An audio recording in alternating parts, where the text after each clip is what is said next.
అలా నేను మిస్సెస్రావు రెండు ఆంబోతులు పోట్లాడుకుంటే మధ్యలో లేగదూడలు నలిగిపోతాయి అంటారు పెద్దలు. ఇప్పుడు అమెరికా అలాంటి సిచ్యువేషన్లోనే ఉంది. ఒకవైపు ట్రంప్, మరోవైపు ఎలన్ మస్క్.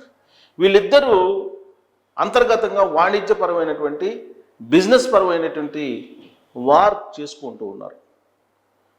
దాని కారణంగా అమెరికాలో ఉద్యోగాలు పోతూ ఉన్నాయి, వ్యాపారాలు పోతూ ఉన్నాయి, అక్కడ ఉన్నటువంటి స్టాక్ మార్కెట్ కుప్పకూలుతూ ఉంది. ఫలితంగా అమెరికా ఆర్థిక దివాళా అనేది ఎలన్ మస్క్ చెప్తూ ఉన్నారు. ఇప్పుడు ఏ స్థాయిలో వాళ్ళిద్దరి మధ్య జరుగుతున్నటువంటి అంతర్యుద్ధం వెళ్ళిందంటే ఎలన్ మస్క్ని అసలు అమెరికా నుంచి పంపించేసేయాలి అనేటువంటి స్థాయికి వెళ్ళిపోయింది. దాన్ని పరిశీలిస్తున్నామని చెప్పి తాజాగా అమెరికా అధ్యక్షుడు ట్రంప్ చెప్తూ ఉన్నారు. గ్రీన్ కార్డు ఉన్నంత మాత్రాన అమెరికా పౌరులు కాదు, అది కేవలం సౌలభ్యం కోసం ఇచ్చేటువంటి కార్డు మాత్రమే అని చెప్పి ఇటీవల కాలంలో ట్రంప్ చెప్పారు. అలాగే అంతకుముందు అమెరికా ఉపాధ్యక్షుడు జేడీ వాన్స్ కూడా చెప్పారు. మరి ఇలాంటి పరిణామం వస్తుంది అనేటువంటి ఉద్దేశంతో ముందుగానే ట్రంప్ ఈ విధమైనటువంటి వ్యాఖ్యలు చేశాడా అనేటువంటి అనుమానం కూడా ఇప్పుడు కలుగుతుంది. ఇప్పుడు ఎలన్ మస్క్ అక్కడ అమెరికా పౌరుడు, గ్రీన్ కార్డు హోల్డర్. మరి ఆయనకి గ్రీన్ కార్డుని రద్దు చేసి ఆయన్ని అమెరికా నుంచి పంపిస్తారా, పంపించే అవకాశం ఉందా అని అంటే రీసెంట్గా జరిగినటువంటి పరిణామాలను కనుక మనం తీసుకుంటే, అలాగే అమెరికా సిస్టాన్ని కూడా మనం పరిగణలోకి తీసుకుని విశ్లేషణ చేసుకుంటే జరగచ్చేమో అనేటువంటి అభిప్రాయం కలుగుతుంది. ఎందుకనంటే స్టూడెంట్స్ని, అక్కడ ఉండేటువంటి స్టూడెంట్స్ని వీసాలు రద్దు చేసి పంపించేశారు. గ్రీన్ కార్డ్ హోల్డర్స్ని కొంతమందిని రద్దు చేసి గ్రీన్ కార్డ్స్ని పంపించేశారు. H1B ఉన్నటువంటి వాళ్ళని, వర్క్ వీసాలు ఉన్నటువంటి వాళ్ళని కూడా వీసాలు రద్దు చేసి పంపించేశారు. ఇల్లీగల్ ఇమ్మిగ్రెంట్స్ అనేటువంటి పేరుతోటి కాళ్ళు చేతులు కట్టేసి ప్రత్యేక విమానాల్లో ఆయా దేశాలకి పంపించారు. ఇవన్నీ చూస్తూ ఉంటే అమెరికాకి వ్యతిరేకంగా ఎవరైనా మాట్లాడినా వాళ్ళ అకౌంట్స్లో అమెరికాకు వ్యతిరేకంగా భావజాలం, అభిప్రాయాన్ని వ్యక్తం చేసిన సోషల్ అకౌంట్స్లో వాళ్ళ వీసాలను రద్దు చేస్తూ ఉన్నారు. మరి ఇప్పుడు నేరుగా ట్రంప్కి వ్యతిరేకంగా ఎలన్ మస్క్ యుద్ధం చేస్తూ ఉన్నారు.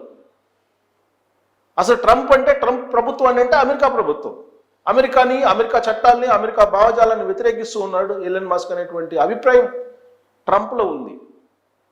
మరి దాన్ని బేసేసుకొని ఎలన్ మస్క్ గ్రీన్ కార్డుని రద్దు చేస్తారా ట్రంప్ అని అంటే అది అంత ఈజీ కాదు. అది తెలుసు ఎలన్ మస్క్ కూడా. అందుకే ఎలన్ మస్క్ ఏం చేస్తున్నారు, ఇప్పుడు ఎప్పుడైతే బిగ్ బ్యూటిఫుల్ బిల్ ఆమోదం పొందుతుందో ఆ మరుక్షణమే కొత్త పార్టీని అనౌన్స్ చేస్తానని చెప్పి ఎలన్ మస్క్ సవాల్ చేశారు. ఇప్పటికే సెనేట్లో బిగ్ బ్యూటిఫుల్ బిల్ ఆమోదం పొందింది, ప్రతినిధుల సభలో ఆమోదం పొందాల్సి ఉంది. అక్కడ కూడా ఆమోదం పొందితే ఆ మరుక్షణమే కొత్త పార్టీ ఆవిష్కరణ అవుతుందని చెప్పి ఎలన్ మస్క్ చెప్పారు. అంతేకాదు, మన సాధారణంగా తెలుగు రాష్ట్రాల్లో ఈ మధ్యకాలంలో పొలిటికల్ పొల్యూషన్ పదాలు కొన్ని విన్నాం. అలాంటి పదాలని ఎలన్ మస్క్ వాడారు. రిపబ్లికన్ పార్టీలో ఉండేటువంటి వాళ్ళు పందులు అన్నారు, ఆయన ఏకంగా పందులు ఉండేటువంటి పార్టీ అన్నారు ఏకంగా. అంటే ఆ స్థాయిలో వాళ్ళిద్దరి మధ్య అమెరికాలో రాజకీయం నడుస్తుంది. ప్రతినిధుల సభకి బిల్లు వెళ్ళింది, సెనెట్లో ఆమోదం పొందింది. అక్కడ కూడా ఆమోదం పొందితే అప్పుడు ఎలన్ మస్క్ విశ్వరూపం ఏంటి అనేది మనం చూడొచ్చు. ఇప్పటికే ఆయన ఒక సర్వే చేయించుకున్నారు. ఆ సర్వే ప్రకారం 80% మంది అమెరికా పౌరులు ఎలన్ మస్క్ కొత్త పార్టీ పెట్టాలి అనేటువంటి అభిప్రాయాన్ని వ్యక్తం చేశారు. ఆ సర్వేని చూసిన తర్వాత ఎలన్ మస్క్ కొత్త పార్టీ పెట్టబోతున్నారు అని చెప్పి గత కొంతకాలంగా వినిపిస్తూ ఉంది. అది నిజం కాబోతుందా అనేదానికి బలం చేకూరేలాగా ఇప్పుడు ప్రతినిధుల సభలో బిగ్ బ్యూటిఫుల్ బిల్ ఆమోదం పొందుతుందా లేదా అనేది ఆధారపడి ఉంది. ఆ బిల్లుకి సపోర్ట్ చేసినటువంటి వాళ్ళందరూ పందులు అంటున్నారు ఆయన ఎలన్ మస్క్. ఈ వ్యాఖ్యల కారణంగా ట్రంప్ కూడా ఏమీ తక్కువ తినలేదు. దానికి మించినటువంటి వార్నింగ్ ఎలన్ మస్క్ ఇచ్చారు.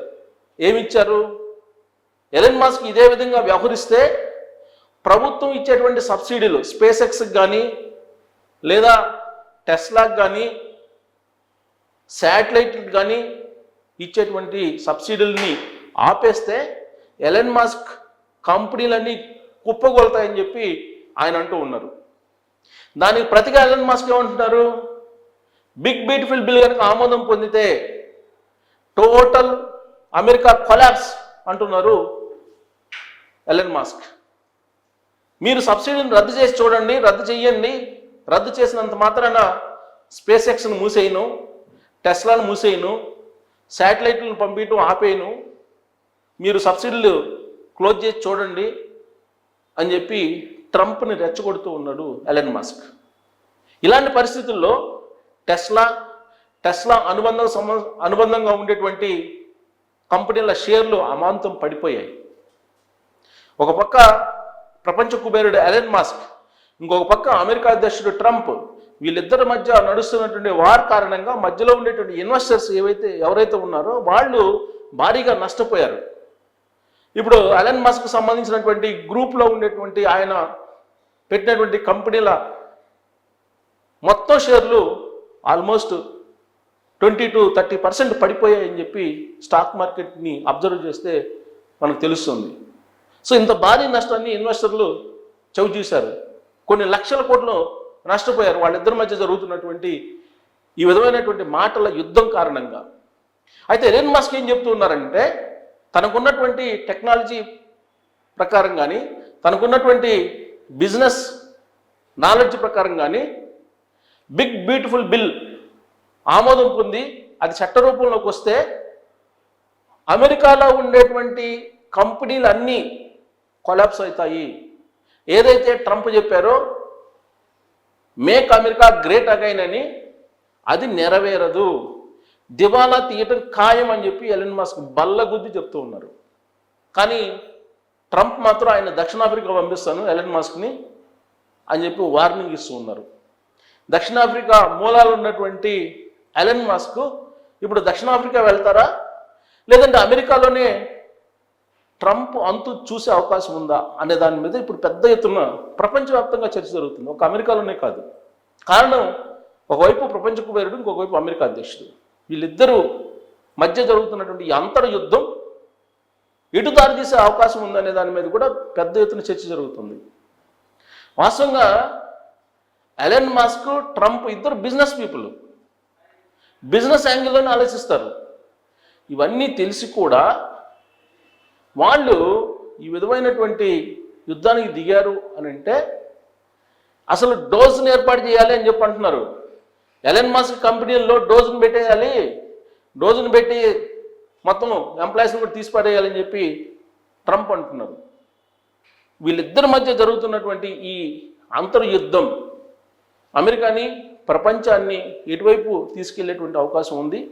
అమెరికా కొలాప్స్ కావడానికి వీళ్ళిద్దరి మధ్య జరిగేటువంటి వాగ్వాదం ఒక అస్త్రంగా పనికొస్తుందా, దాని ప్రభావం ఉంటుందా, అసలు వీళ్ళిద్దరి మధ్య జరుగుతున్నది నిజమా, లేదంటే బిజినెస్లో భాగంగా వీళ్ళు వాళ్ళ షేర్లని బాగా తగ్గించి ఆ తర్వాత ఇన్సైడర్ ట్రేడింగ్ చేయడానికి ఆడుతున్నటువంటి నాటకమా, వాళ్ళిద్దరి మధ్య అసలు ఏం జరుగుతుంది అనే దాని మీద మీరు కామెంట్ చేయడంతో పాటు ఎలన్ మస్క్ పార్టీ పెడితే ఇప్పుడు ఆల్రెడీ అమెరికాలో డెమోక్రటిక్ పార్టీ ఉంది, రిపబ్లికన్ పార్టీ ఉంది, బలమైనటువంటి పార్టీలు ఈ రెండు.